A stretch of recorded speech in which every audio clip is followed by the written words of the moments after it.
අද මම ඔයගොල්ලන්ට ගෙනා ටිකක් වෙනස් වීඩියෝ එකක්. මම අද හඳුන්වා දෙන්න යන්නේ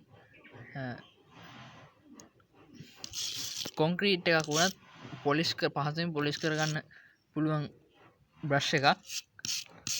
මේ බ්‍රෂ් එකට තනියෙන් බෑ. මේක යකඩකින් තියෙන බ්‍රෂ් එකක්. පේනව නේද මේ යකඩකින් තියෙන්නේ. පෙන්සල් තියෙන නම් මෙන්න මේකෙන් අයින් කරන්න පුළුවන්. මෙන්න මෙහෙම තියලා තද කරාට පස්සේ මේක ගැලවෙනවා. ඔන්නෝම සුද්ධ කරන්න පුළුවන්.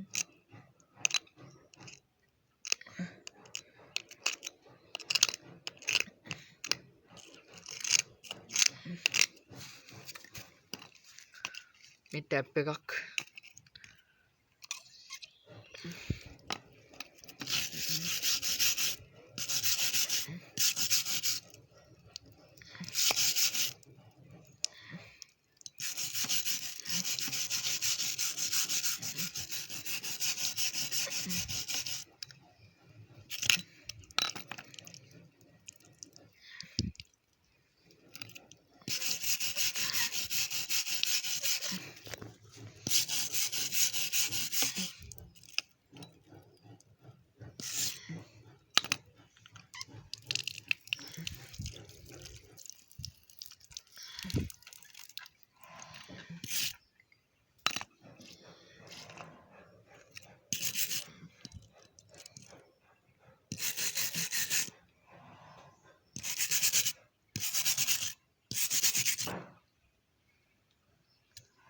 මෙන්න මේ විදිහට තමයි සුද්ධ කරන්නේ.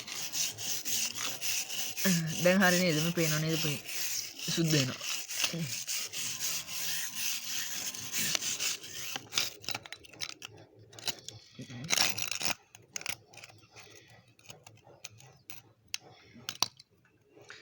එතන කොන්ක්‍රීට්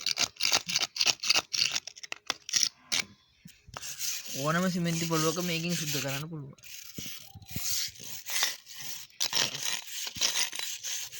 බිත්තිය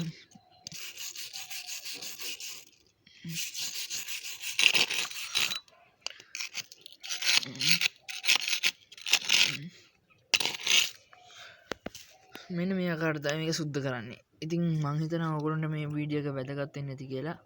අදට මම මේ වීඩියෝ එක නවත්තනවා.